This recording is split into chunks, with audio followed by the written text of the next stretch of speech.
Yes dear students, एक बार फिर आप लोगों को जो है नेक्स्ट लेक्चर में जो है वेलकम करता हूं इस लेक्चर में। और इस लेक्चर में हम बात करेंगे इम्पैक्ट ऑफ रिवोल्ट ऑफ 1857।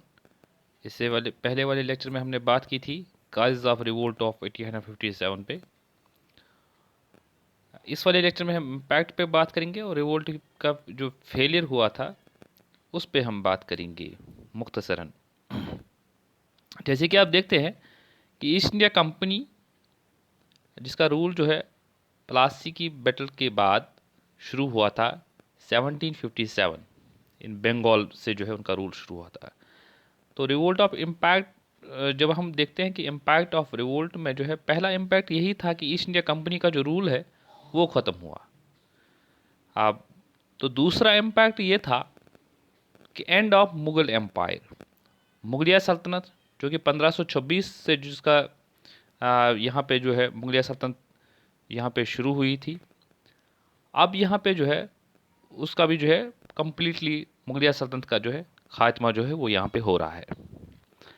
और कुछ हम रिवोल्ट के बाद जो है कुछ एडमिनिस्ट्रेटिव चेंजेस हम देखते हैं। जैसे कि हम ये भी देखते हैं कि क्वीन विक्टोरिया जो प्रोक्लेमेशन है उनका, उसकी प्रोक्लेमेशन के बाद जो है उन्होंने जो आप ये कह सकते हो कि प्रोक्लेमेशन में जो है क्या पैगाम दिया था, उन्होंने क्या ऐलान किया था। और फिर हम ये भी देखते हैं कि गवर्नमेंट ऑफ इंडिया एक्ट 1858 जो है वो शुरू हुआ था। और उस एक्ट की वजह से जो है ब्रिटिश क्राउन रूल जो है यहाँ पे अब शुरू हो जाता है, यानी कि नाउ द कंपनी रूल जो है वो ख़त्म हो जाता है। और अब जो है इंडिया जो है came under the direct control of the British crown. अब पॉलिसी जो है डायरेक्ट वहाँ वहीं से बनती है और डायरेक्ट जो है ब्रिटिश क्राउन के कंट्रोल में, जो यानी कि now India is not under the control of the private company that's east India company.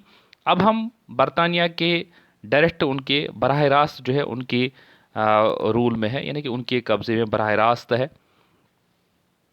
सो ये this you will see these changes. And कुछ चेंजेस आप जो है आर्मी में भी देखोगे कि रिवोल्ट के बाद जो है जिन लोगों ने रिवोल्ट में ईस्ट इंडिया कंपनी को सपोर्ट किया था, या आप ये भी कह सकते हो कि बरतानिया को सपोर्ट किया था, आप उन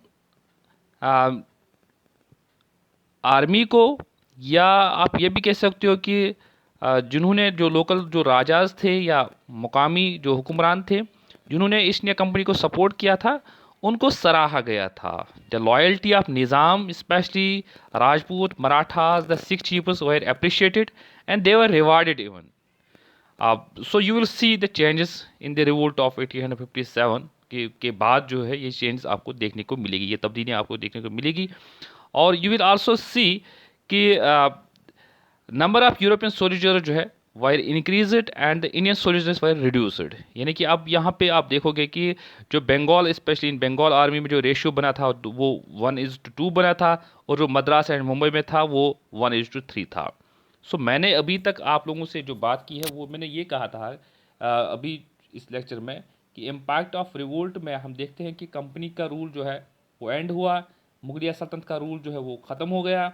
अब जो है यहाँ पे रिवोल्ट के बाद जो है हमें कुछ इंतज़ामिया में कुछ तब्दीलियाँ नज़र आ रही है।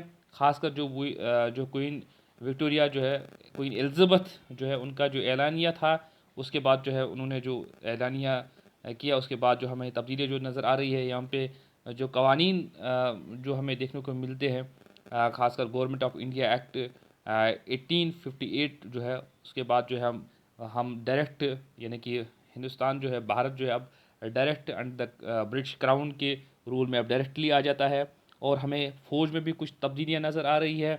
हमें जो है ये भी तब्दीलियाँ नज़र आ रही है कि जिन्होंने रिवोल्ट में बरतानिया राज को सपोर्ट किया था उनको सराहा गया, और जो है जिन्होंने सपोर्ट नहीं किया, जिन्होंने रिवोल्ट किया था वो इलाके जो है जहाँ से रिवोल्ट शुरू हुआ था उन इलाकों की जो फौजी है और जो सिपाही है उनकी तादाद जो है वो अब कम कर दी गई है। उन इलाकों की तादाद जिन्होंने सपोर्ट किया था उनकी तादाद जो है अब बढ़ा दी गई है रिवोल्ट में। और ख़ासकर जो है ओवरऑल जो हम देखते हैं कि भारतीय जो सिपाही है, भारतीय जो फौजी है, उनकी तादाद अब आर्मी में कम कर दी गई और यूरोपियंस की तादाद जो है वो अब बढ़ा दी गई है। दूसरी पॉलिसी जो है वो इम्पैक्ट हमें देखने को मिलता है कि अब बर्तानिया यहाँ पे जो है डिवाइड एंड रूल पॉलिसी, यानी कि फूट डालो और राज करो पॉलिसी जो है वो यहाँ पे इख्तियार की। और इस पॉलिसी के जरिए, जिसके उन्होंने रिवोल्ट में देखा था कि हिंदू मुस्लिम एक साथ जो है उन्होंने बगावत शुरू की है, लेकिन इस पॉलिसी के ज़रिए जो है उन्होंने हिंदू मुस्लिम जो है उसमें एक वो फूट डालने की जो है वो कोशिश की, जो कि हमें बाद में जो है कम्युनलिज्म के जो है शेप में हमें नज़र आ रही है। सो ये चीज़ आपको जो है देखने को मिलेगी। इसके अलावा जो है अब यहाँ पे जो है एक रिवोल्ट के बाद जो है आपको ये भी देखने को मिलेगा कि the Gorkhas, the Sikh, the Jats, the Rajput, the Pathans जो है इनको जो है सराहा गया था रिवोल्ट के बाद जो है, चूँकि दे सपोर्ट द ब्रिटिश राज जो है उनको जो है सपोर्ट उन्होंने किया था। लेकिन अब यहाँ पे आपको देखने को ये भी मिलेगा कि जो एजुकेटेड मिडिल क्लास है रिवोल्ट में के बाद जो यहाँ तालीम याफ्ता तबका है, उन्होंने रिवोल्ट के बाद जो है एक अहम किरदार अदा किया था। यानी कि अब यहाँ पे हमें नेशनलिस्ट फीलिंग जो है वो हमें नज़र आ रही है। कौम परस्ती का जज्बा जो है वो उजागर होने लगता है रिवोल्ट के बाद। रिवोल्ट के बाद जो पॉजिटिव इम्पैक्ट आप ये कह सकते हो कि रिवोल्ट के बाद हमें देखने को नज़र आ रहा है, वो ये है कि हालांकि अगर रिवोल्ट का फेलियर हुआ था, लेकिन उसके बावजूद भी कुछ पॉजिटिव आस्पेक्ट्स हमें नज़र आ रहे हैं, जिसमें हम ये देखते हैं कि बहुत सारी जो है सियासी अंजुमन और सियासी एसोसिएशन जो है उनकी जो बुनियाद जो है वो डाली जाती है। जैसे कि आप देखोगे कि ईस्ट इंडिया एसोसिएशन, पूना सार्वजनिक सभा association, Indian league, Indian association and finally the Indian national Congress. So these were the associations which were established after the revolt of 1857, जो कि एक एजुकेटेड क्लास जो है उन्होंने अहम किरदार अदा किया था रिवोल्ट के बाद। वो सोचने लगे थे about the east India about the British rule, बरतानिया का जो राज था उनके बारे में। अब यहाँ पे जो है उन्होंने सोचना शुरू किया, सियासी अंजुमन जो है वो उनकी बुनियाद डाली गई। So this was the impact of the revolt of 1857। I once again repeat the briefly the impact of 1857 revolt जो है उसका जो उसके जो असरात पड़े थे, उसके जो नताइज में आप यही लिखेंगे कि अब जो है कंपनी का रूल जो है उसका खात्मा जो है वो हो गया। Company rule was ended and मुगलिया सल्तनत जो है उसका रूल जो है वो ख़त्म हो गया। अब डायरेक्टली हम ब्रिटिश क्राउन के कंट्रोल में आ गए। अब डायरेक्टली यहाँ पे बराह रास्त यहाँ पे जो है बरतानिया का जो हुकूमत है उन्होंने अब यहाँ पे जो है हुकूमत जो है वो शुरू की। और उन्होंने जो है हुकूमत शुरू करने के बाद जो है यहाँ पे फ़ौज में खासकर जो है तब्दीलियाँ शुरू की। जो है राजाओं को, उन मुकामी हुक्मरानों को जिन्होंने रिवोल्ट में बरतानिया को सपोर्ट किया तो उनको सराहा गया। और वो इलाके जहाँ से रिवोल्ट शुरू हुआ उन वहाँ पे जो है सिपाहियों की तादाद कम कर दी गई है। और इसके अलावा जो है डिवाइड एंड रूल पॉलिसी जो है ये इख्तियार की गई है। एंड ये जो है इम्पैक्ट रिवोल्ट का इम्पैक्ट जो है आपको नज़र आ रहा है। लेकिन एक पॉजिटिव इम्पैक्ट नज़र आ रहा है, वो ये है कि यहाँ पे आप नेशनलिस्ट फीलिंग यानी कौम परस्ती का जज्बा जो है वो उजागर जो है अब हो रहा है, जो कि एक तालीम याफ्ता तबका जो है उन्होंने शुरू किया था। उन्होंने बहुत सारी एसोसिएशन जो है वो एस्टेब्लिश की थी। अब यहाँ पे सवाल ये होता है कि रिवोल्ट जो है उसका फेलियर जो है वो क्यों हो जाता है।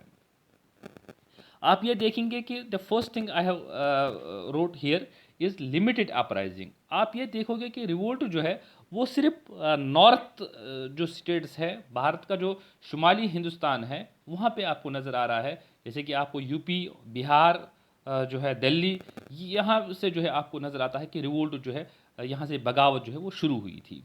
यहाँ से बगावत साउथ इंडिया जो है वो बिल्कुल आपको वहाँ पे रिवोल्ट, आप वहाँ पे अपराइजिंग आपको नज़र नहीं आ रही है, वहाँ पे बगावत आपको नज़र नहीं आ रही है। चाहे वो मद्रास हो, मुंबई हो, वहाँ पे आपको अपराइजिंग नज़र नहीं आ रही है। So you will see the this was कि ओवरऑल जो है whole India was not affected, कि पूरे हिंदुस्तान में जो है ये बगावत जो है ये नहीं हुई थी। ये महदूद थी शुमाली हिंदुस्तान की तरफ, यानी कि यहाँ जो सूबे है यहाँ ये महदूद थी। शुमाली हिंदुस्तान तक की बगावत जो है महदूद थी। जनूबी हिंदुस्तान में जो है बिल्कुल खामोशी आपको नज़र आ रही है। वहाँ पे जो है ये बगावत, वहाँ पे 1800 तक में बगावत वहाँ पे नहीं हुई थी, उसका कोई असर वहाँ पे आपको नज़र नहीं आ रहा था। दूसरी चीज़ आपको जो है कि फेलियर क्यों हुआ, वो पुअर लीडरशिप थी। जब आप जो है लीडरशिप की बात करते हो, सरपरस्ती की बात करते हो, कि यहाँ पे आप देखते हो कि बहादुर शाह जफ़र जो कि उनकी सरपरस्ती में जो है एज ए लीडर, वो प्रॉपर कोऑर्डिनेशन जो है वो आपको यहाँ पे नज़र नहीं आ रही है। जो कि आप देखोगे कि मीरठ में रिवोल्ट 10 मई को शुरू हुआ, फिर यहाँ पे मतलब वो एक साथ जो है रिवोल्ट शुरू नहीं किया गया। वो कोऑर्डिनेशन जो है, प्रॉपर कोऑर्डिनेशन आपको नज़र नहीं आ रही है। दूसरी तरफ से जब यूरोपियन को आपको देखते हैं, वो सिर्फ एक जो है गवर्नर जनरल लॉर्ड कनिंग जो है उनकी सरपरस्ती में जो है वो लड़ रहे हैं, बिल्कुल वहाँ पे कोऑर्डिनेशन आपको नज़र आ रही है। यहाँ पे आपको वो कोऑर्डिनेशन नज़र नहीं आ रही है। यहाँ 18 ईयर्स जो है 80 ईयर्स ओल्ड, 80 साल का जो बहादुर शाह जफर, ऑलमोस्ट ये कहा जाता है कि देयर इज ये कहा जाता है कि वो 80 साल के उस वक्त थे। सो जो है स्पॉन्टेनियसली जो है उनको लीडर बनाया गया था। एकदम वो प्रॉपर कोऑर्डिनेशन, प्रॉपर प्लानिंग जो है, लेक ऑफ प्लानिंग जो है आपको नज़र आ रही है, लेक ऑफ कोऑर्डिनेशन आपको नज़र आ रही है यहाँ पे, लेक ऑफ लीडरशिप यहाँ पे जो है आपको नज़र आ रही है। एक और रीज़न ये भी था कि no participation of the educated middle class. यहाँ जो तालीम याफ्ता तबका था उन्होंने कोई पार्टिसिपेट नहीं किया था इस रिवोल्ट में, क्योंकि इसलिए ये कहा जाता है कि मुकामी हुक्मरान जो है उन्होंने पार्टिसिपेट किया था इस रिवोल्ट में, एजुकेटेड तबका जो है वो इन्वॉल्व नहीं था। So there were other reasons, लेकिन ब्रीफली जो है ये 2-3 पॉइंट जो है आप याद रखेंगे कि क्यों इसका फेलियर हुआ था। Then there is a debate on the revolt of 1857 कि क्या ये रिवोल्ट जो है was it the war of independence, first war of independence, कि इस पे जो है डिबेट है। तो मुख्तलिफ जो स्कॉलर्स है उन्होंने इसके बारे में जो क्या कहा था, इसमें जब हम देखते हैं कि सर सैयद अहमद ख़ान जो है उनका ये पॉइंट ऑफ व्यू था। जो उन्होंने किताब लिखी असबाब बगावत हिंद, इस किताब में उन्होंने ये लिखा कि there was a gap between the ruled and the ruler, कि हाकिम और महकूम के दरमियान जो है एक फासला था, जिसकी वजह से जो है 1857 की बगावत जो हुई थी। जो डिबेट इस रिवोल्ट पे हुआ है कि क्या ये पहली जंग आज़ादी थी, उसी की मैं बात कर रहा हूँ। इस पे जो है मुख्तलिफ जो स्कॉलर्स थे उनकी यही ओपिनियन थी। वी.डी. सावरकर जो है उन्होंने किताब लिखी the Indian war of independence. उन्होंने ये लिखा कि ये पहली जंग आज़ादी थी, a planned war of national independence जो है उन्होंने इसमें ये कहा। लेकिन जो आप यूरोपियन स्कॉलर्स देखोगे, सीले, लॉरेंस, हॉलमस, और जो है they called it A mutiny, कि सिपाहियों ने ये जो है ये रिवोल्ट शुरू किया था। आप इसके अलावा आर.सी. मुजुमदार जो है ही इज सेइंग कि द सिपाही mutiny and the revolt of 1857 जो है उन्होंने इस बारे में ये कहा कि ये ना वॉर ऑफ इंडिपेंडेंस, ये भी वॉर ऑफ इंडिपेंडेंस नहीं था, ये भी सिपाही म्यूटिनी जो है थी। इसके अलावा भी जो है बहुत सारे स्कॉलर्स की एसेंसन जो है the rising of the revolt of 57 was the war of independence, जो है वॉर ऑफ इंडिपेंडेंस। तो यू विल सी कि जो इस पे डिबेट हुआ था कि अब हम मुख्तसर इसको इस तरीके से कह सकते हैं कि क्या ये वॉर ऑफ इंडिपेंडेंस था या नहीं था, डिफरेंट स्कॉलर्स की ओपिनियन को देखते हुए। लेकिन इसमें ये चीज़ है कि we can say that it was the great revolt of 1857, एक बड़ा रिवोल्ट था, एक बड़ी बगावत थी ये, जो है जिसमें बहुत सारे शोबे जो है वो इन्वॉल्व थे। लेकिन we can't called it the war of independence, क्योंकि पूरे हिंदुस्तान जो है, पूरा भारत जो है, एक अखंड भारत जो है वो हमें यहाँ पे नज़र नहीं आ रहा है। कुछ इलाकों तक जो है ये बगावत जो है महदूद थी, जिसकी वजह से जो है हम इसको, और अभी तक जो है वो कौम परस्ती का जो है जज्बा जो है वो हमें नज़र नहीं आ रहा है यहाँ पे रिवोल्ट ऑफ 1857 में। क्योंकि साउथ इंडिया में खामोश नज़र आ रहा है, नॉर्थ इंडिया में भी जो है कुछ मतलब शोबे जो है बिल्कुल खामोश नज़र आ रहा है, कोई पार्टिसिपेशन नहीं थी। और अभी तक वो नेशनलिज्म का जो जज्बा जो है, nationalism emerged after the revolt of 1857, जब एजुकेटेड तबके ने जो है समाज में काम किया, सोसाइटी में काम किया, then we are seeing the rise of nationalism in India. So there was no nationalism at that time among the Indians. So we can't call it the revolt. And you will see this revolt was, there was a limited uprising. अगर पूरा अखंड भारत की shape में जो है, सो तब हम कह सकते थे कि we can called it the first war of independence. लेकिन इसमें कुछ ही इलाके जो है उन्होंने पार्टिसिपेट किया था। Yes, we can called it that. जब हम इससे पहले वाले जब हम रिवोल्ट देते हैं, बिफोर द रिवोल्ट बहुत सारी बगावतें हुई थी, लेकिन it was this revolt of 1857 was great war of in जो है great revolt, we can called it कि एक बड़ा रिवोल्ट था, लेकिन वी कॉन्ट कॉल्ड इट, ये मेरी ओपिनियन है, क्योंकि लिमिटेड अपराइजिंग है। जो है जो चीज़ आप देख सकते हो इस रिवोल्ट में, एंड ये सारा डिबेट था इस पे बहुत सारे स्कॉलर्स का। And thank you for watching this video.